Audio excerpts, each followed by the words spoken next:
Assalamualaikum warahmatullahi wabarakatuh.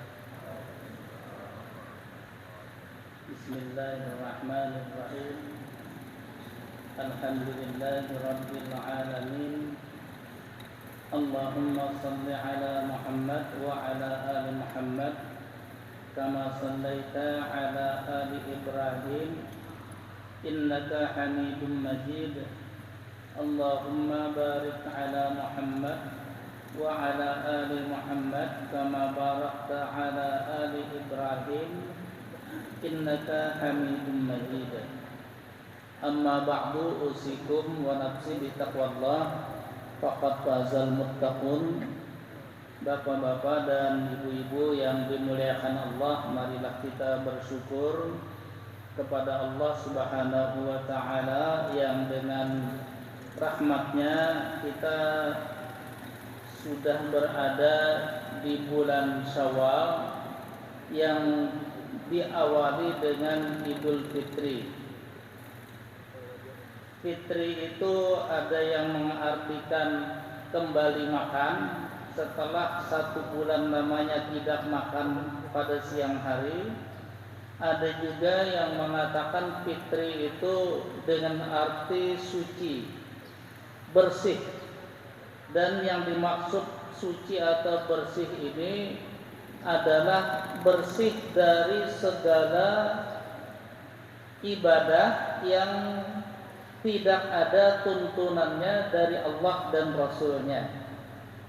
Maka mudah-mudahan dengan kita mensyukuri sudah beridul fitri, sudah berada di bulan Syawal, maka bulan Syawal ini menjadi bulan untuk membuktikan diri kita kepada Allah bahwa kita siap untuk kembali melakukan ketaatan dalam melaksanakan syariat kepada Allah Subhanahu wa taala.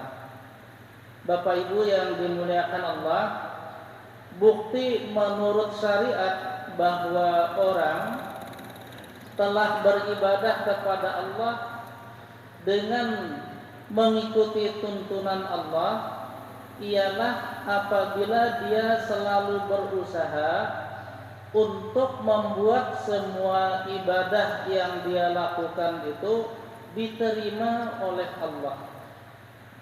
Sebab kalau orang ingin mengharapkan pahala, mengharapkan balasan dari Allah Subhanahu wa taala baik di dunia maupun di akhirat nanti, maka syarat pertama adalah ibadah itu diterima oleh Allah. Kita dalam kehidupan di dunia pun selalu begitu. Kalau umpamanya kita membuat rumah lalu meminta tukang rumah mengerjakan, kita sudah punya gambar rumahnya seperti ini. Kalau ternyata tukangnya mengerjakan dalam pembuatan rumah itu jauh dari yang dikehendaki si pemilik rumah, maka pasti pemilik rumah ini tidak ingin memberi upah kepada tukang tersebut. Jadi kehidupan manusia pun menuntut seperti itu. Kalau ingin dapat upah, maka hendaknya orang yang akan diberi upah ini mengerjakan perbuatan yang diminta kepadanya itu supaya diterima pekerjaannya oleh yang memberi upah. Karena itu orang sering berdoa, ya Allah, terimalah. Ada yang terimalah salat hamba, terimalah puasa hamba dan sebagainya. Dalam bahasa Arabnya Allahumma taqabbal minni. Nah itu, taqabbal itu artinya terimalah. Karena itulah jalan pertama untuk bisa diberi upah. Bapak Ibu yang dimuliakan Allah, supaya salat dan semua ibadah itu bisa diterima, syaratnya yang dimintakan oleh Allah cuma satu, lakukan sesuai dengan tuntunan dari Allah dan Rasulnya. Tidak perlu macam-macam, cukup ikuti apa yang diajarkan oleh Allah dan Rasulnya. Dan ternyata semua ibadah yang diajarkan oleh Allah dan Rasulnya sudah dibuat oleh Allah paling mudah. Paling mudah. Artinya paling mudah, orang tidak perlu merasa kalau dia mengerjakan seperti tuntunan yang ada terasa kurang nyaman, terasa kurang puas, terasa kurang sempurna. Itu adalah perasaan-perasaan yang tidak boleh ada. Sebab selama dia sudah mengerjakan sesuai dengan tuntunan Allah, maka sudah selesai. Umpamanya, barangkali ada orang kalau tidak salat ketika masuk masjid, tidak salat tahiyatul masjid dulu, baru qabliyah dan macam-macam, terasa tidak puas.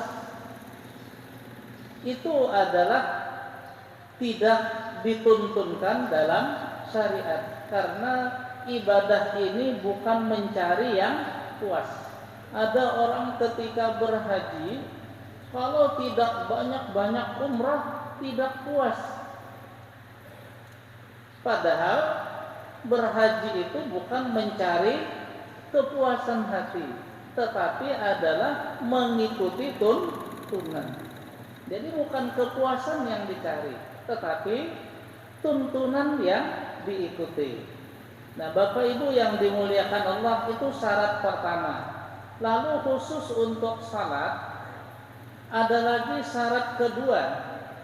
Di dalam surah Al-Ma'un ayat 4 dan ayat 5 Allah berfirman, a'udzubillahi minasyaitonir rajim. Fawailul lil musallin. Wailun ini diterjemahkan celaka, padahal wailun itu adalah salah satu nama neraka yang 8. Sehingga yang dimaksud Allah dalam surah Al-Ma'un ayat 4 ini, maka neraka waillah bagi orang-orang yang salat, alladzina hum an salatihim sahun, ayat 5-nya, yaitu orang-orang yang melalaikan salat. Melalaikan salat ini digambarkan dalam surah Al-Ma'un ayat 5 itu an, jadi tentang salatnya, bukan dalam salatnya. Ketika bahasa Al-Quran seperti itu, artinya Allah sudah menentukan orang yang melalaikan ibadah salatnya, dia dijanjikan masuk neraka wail. Berarti kita harus hati-hati, karena ini khusus untuk orang yang salat. Sekalipun ada beberapa sahabat yang menafsirkan yang dimaksud masuk neraka orang-orang yang salat ini adalah orang munafik. Lalu mereka mengatakan penyebab orang munafik yang salat masuk neraka wail karena mereka itu kalau di hadapan orang kelihatan rajin salat, tapi kalau sudah sendirian tidak mau salat. Cuma para ulama lain yang lebih banyak lagi justru mengatakan yang dimaksud melalaikan salat itu bukan orang munafik, justru orang Islam yang salat, yang mereka itu lalai terhadap salatnya. Apa yang disebut dengan lalai terhadap salatnya? Ibnu Taimiyah, Ibnu Katsir dan banyak lagi ulama-ulama dahulu yang dijadikan sebagai sumber para ulama di belakangnya, sehingga juga termasuk tarjih pun mengikuti pendapat ulama-ulama dahulu itu, bahwa orang yang disebut lalai dalam salat adalah orang yang ketika melakukan ibadah salat dari sebelum salat sampai sesudah salat dia menyimpangi tuntunan. Jadi apabila menyimpangi tuntunan, dia disebut lalai terhadap ibadah salat. Ini yang banyak sekali disebut oleh para ulama dahulu. Yang tadi ulun katakan, sehingga tarjih pun ikut seperti itu. Umpamanya yang kalau bahasa para ulama dahulu itu menyebut melalaikan rukun dan syarat salat. Syarat itu segala sesuatu yang di luar salat tetapi harus dilakukan. Rukun itu di dalam salat dan harus dilakukan. Para ulama semua mengatakan kalau syarat dan rukunnya itu ada yang disimpangi apalagi ditinggalkan, ini bahasa para ulama, maka salatnya tidak sah. Barangkali karena seperti itu, maka Allah mengingatkan, inilah orang yang akan masuk neraka wail. Ini peringatan dari Allah agar kita hati-hati. Nah, Bapak Ibu yang dimuliakan Allah, ketika berkaitan dengan syarat, bahwa syarat salat itu adalah berdiri tegak. Karena berdiri tegak, pernah ada seorang sahabat di zaman Umar, ketika sholat kepalanya nunduk, jadi begini, kepalanya nunduk. Umar menegur, tegakkan kepalamu, karena orang sholat itu tegak.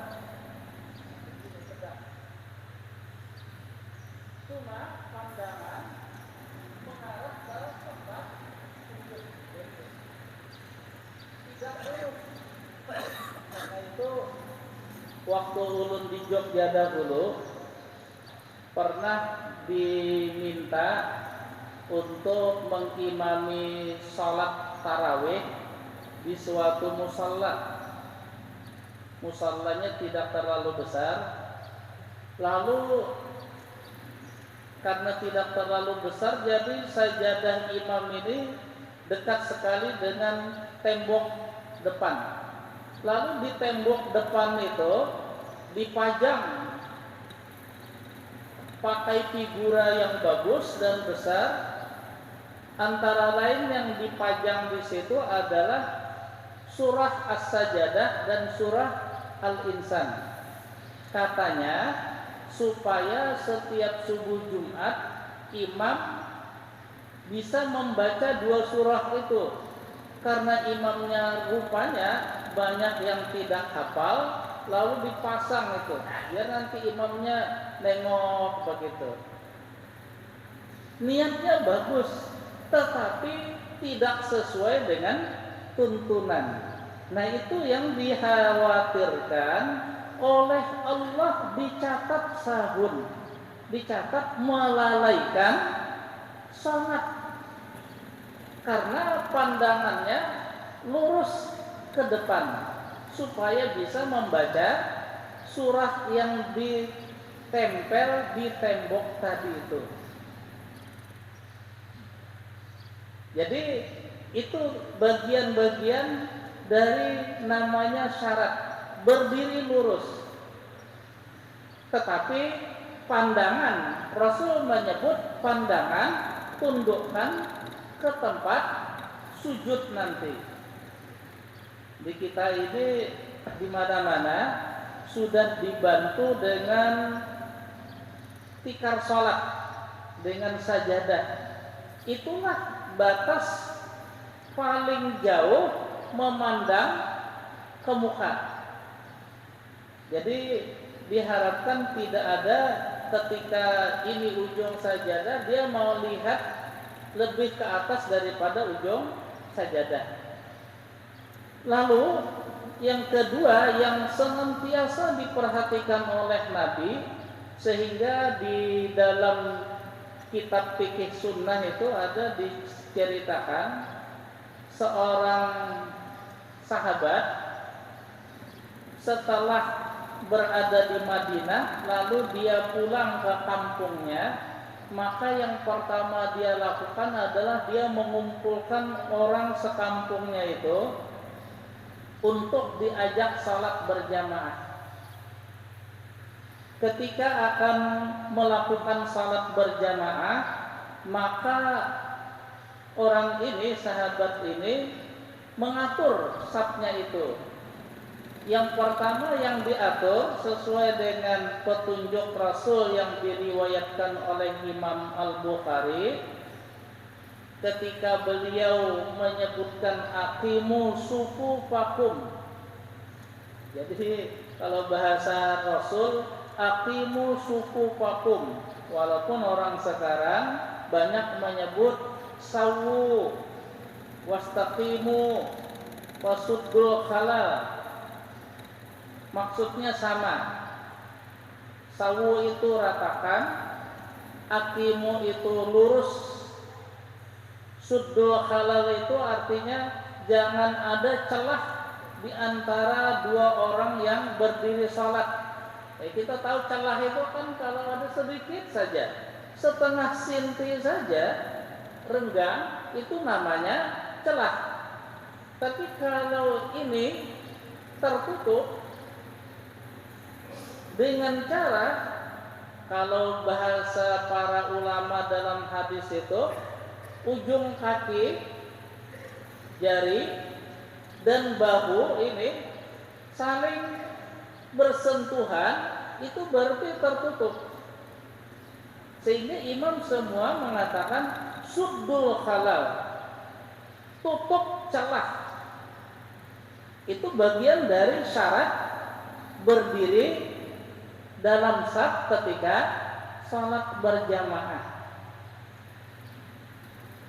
Maka yang perlu kita pelihara dari firman Allah di dalam surah Al-Ma'un tadi adalah menghindari agar tidak dicatat Allah termasuk orang yang melalaikan. Karena arti melalaikan itu tidak peduli, biar aja gini, kada apa-apa juga. Nah itu namanya disebut lalai. Para ulama lalu menyebut dia tidak peduli terhadap tuntunan yang diberikan oleh Allah dan Rasulnya. Maka kalau kita tidak ingin nanti di neraka tiba-tiba dimasukkan ke neraka wail, itulah yang perlu kita selalu ingat.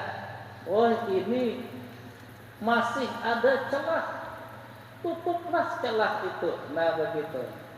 Karena itu kalau ulun sebenarnya lebih berharap, mohon maaf para imam, kalau ulun lebih berharap para imam itu tidak perlu bahasa Arab, karena ini orang Banjar. Kalau perlu bahasa Banjar, ayo kita rapatakan saf supaya kadada lagi celah. Tapi kalau bahasa Arab istawu, malah ulun waktu di Jogja dahulu terbingung-bingung. Semua imamnya pakai bahasa Arab, padahal yang dihadapi orang Jawa. Sawu wastaqimu.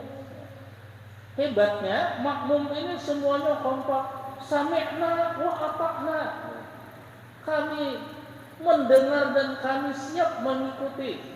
Kalau di ketentaraan atau kepolisian itu kan siap. Nah, begitu.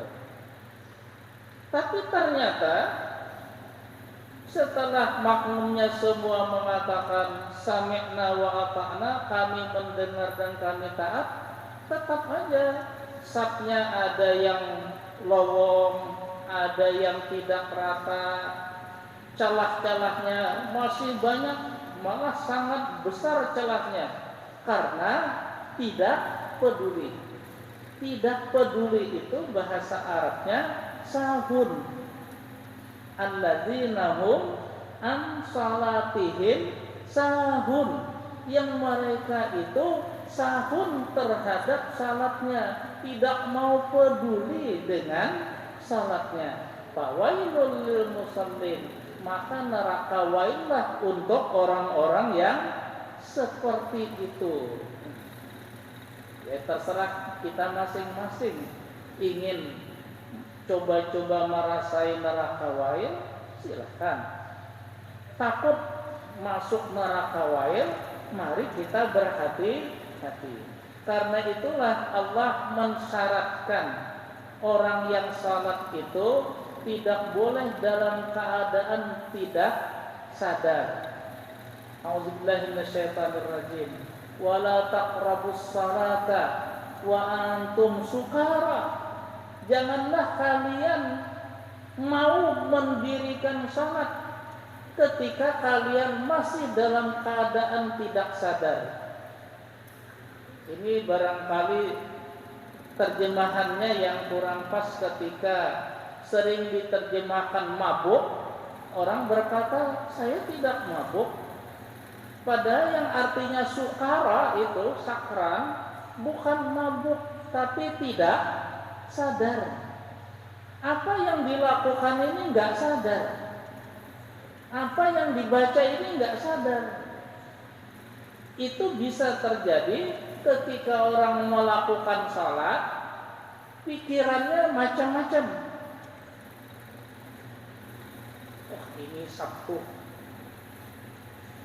imbah salat subuh nih hendak ke anu. Jadi dia sedang merancang kegiatan hari itu, bukan sedang salat. Berarti dia tidak peduli dengan salatnya. Jadi itu arti sahun. Nah, Bapak Ibu yang dimuliakan Allah, mungkin untuk hari ini ulun cukupkan sampai di sini dahulu, agar kita semua setidak-tidaknya mudah-mudahan bisa tidak termasuk orang yang sahun, dengan selalu memperhatikan bagaimana tuntunan yang diajarkan Allah dan Rasulnya ketika kita diperintahkan melaksanakan ibadah. Kesimpulannya yang pertama tadi adalah bahwa kalau kita ingin dapat pahala, gampangnya menurut bahasa manusia, kita wajib berusaha agar ibadah yang kita lakukan itu diterima oleh Allah Subhanahu wa ta'ala. Yang kedua, kalau kita tidak ingin masuk neraka wail karena ternyata dicatat oleh Allah termasuk orang yang sahun, maka hendaknya kita senantiasa membiasakan untuk mengerjakan salat itu dengan penuh kesadaran, tidak memikirkan macam-macam, dan tidak sampai tidak memperdulikan salat. Kayak apa kanan kiri kada tahu, pokoknya aku salat titik. Begitu. Sehingga Allah Subhanahu wa ta'ala mengingatkan agar kita berhati-hati supaya ketika berdiri salat itu betul-betul peduli dengan salatnya. Aku ini sudah berdiri yang pas atau belum? Bahwa yang namanya berdiri pas itu karena bahasanya berdiri tegak lurus, cuma pandangan secara khusus diberikan tuntunan oleh Nabi tunduk melihat. Jadi bukan kepalanya yang tunduk, tapi pandangannya yang ditundukkan ke arah tempat nanti sujud. Mudah-mudahan ada manfaatnya, mudah-mudahan semua ibadah kita dapat diterima oleh Allah Subhanahu wa taala. Salah dan khilaf mohon dimaafkan. Subhanakallahumma wa bihamdika asyhadu an la ilaha illa anta astaghfiruka wa atubu ilaik. Assalamualaikum warahmatullahi wabarakatuh.